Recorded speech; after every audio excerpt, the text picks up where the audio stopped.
जनसत्ता में आपका स्वागत है। केमिकल हथियार जिसका जिक्र कभी इराक तो कभी रूस यूक्रेन जंग के बीच अक्सर होता रहता है।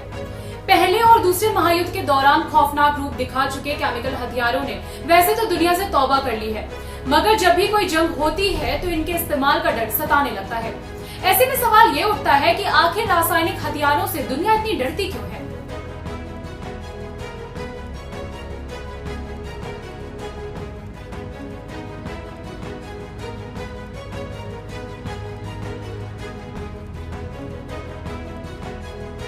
Organisation for the prohibition of chemical weapons यानी OPCW के मुताबिक केमिकल हथियार ऐसे हथियार होते हैं जिनमें जहरीले केमिकल का इस्तेमाल जानबूझकर लोगों को मारने या नुकसान पहुंचाने के लिए होता है।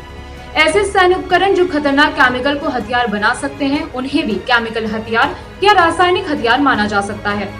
केमिकल हथियार इतने घातक होते हैं कि ये पल भर में हजारों लोगों को मौत की नींद सुला सकते हैं।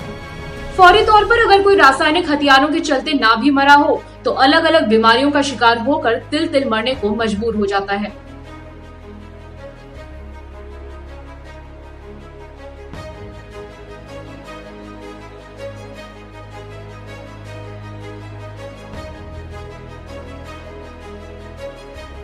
केमिकल हथियार बायोलॉजिकल हथियार से अलग होते हैं। बायोलॉजिकल हथियार में बैक्टीरिया और वायरस के जरिए लोगों को मारा या बीमार किया जाता है, जबकि केमिकल हथियारों को वेपन ऑफ मास डिस्ट्रक्शन की कैटेगरी में रखा जाता है।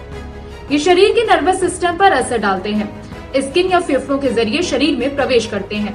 इसकी छोटी सी डोज कुछ ही सेकेंड में किसी को भी मार सकती है। इसमें सरीन, सोमन, ताबुन, साइक्लोसरीन और VX शामिल है। कुछ घातक केमिकल तत्व श्वसन अंगों पर असर डालते हैं।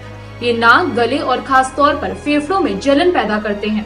ये फेफड़ों के जरिए शरीर में घुलते हैं और इससे फेफड़ों में पानी भरने लगता है, जिससे पीड़ित का दम घुट जाता है। इसमें क्लोरीन, क्लोरोप्रिक्रीन, डिफोस्जीन, फॉस्जीन आदि गैसें शामिल हैं।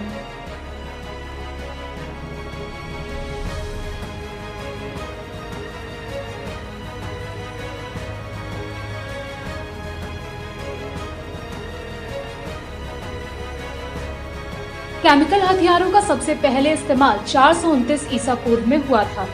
तब प्लाटिया की घेराबंदी के दौरान स्पार्टन सैनिकों ने शहर की दीवार से बाहर एक बड़ा लकड़ी का ढेर लगाया और उस पर तारकोल और सल्फर डालकर आग लगा दी थी। इससे नीली लपटें निकली और तीखी बदबू पैदा हुई। सल्फर जलाकर स्पार्टन सैनिकों ने जहरीली सल्फर डाइऑक्साइड गैस रिलीज की, जिससे जल्द ही प्लाटिया के लोग अपनी जगह छोड़कर भाग गए। पहले और दूसरे विश्व युद्ध के दौरान भी केमिकल हथियारों का जमकर इस्तेमाल हुआ था। इसके अलावा इराक के शासन सद्दाम हुसैन पर अपनी ही सरहद में केमिकल वेपन इस्तेमाल करने के आरोप लगे। सीरिया पर भी रूस की मदद से विद्रोहियों पर रासायनिक हथियारों के इस्तेमाल का आरोप लगा।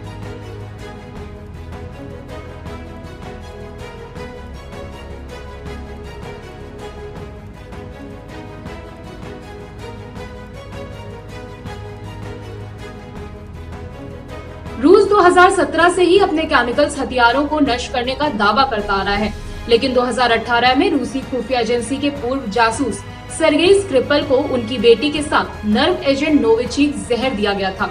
आरोप रूस पर लगा, जिसका उसने खंडन किया। अगस्त 2020 में पुतिन के प्रमुख विरोधी नेता एलेक्सी नवलनी को नोविचोक जहर दिया गया था, जिसमें बहुत मुश्किल से उनकी जान बच सकी थी।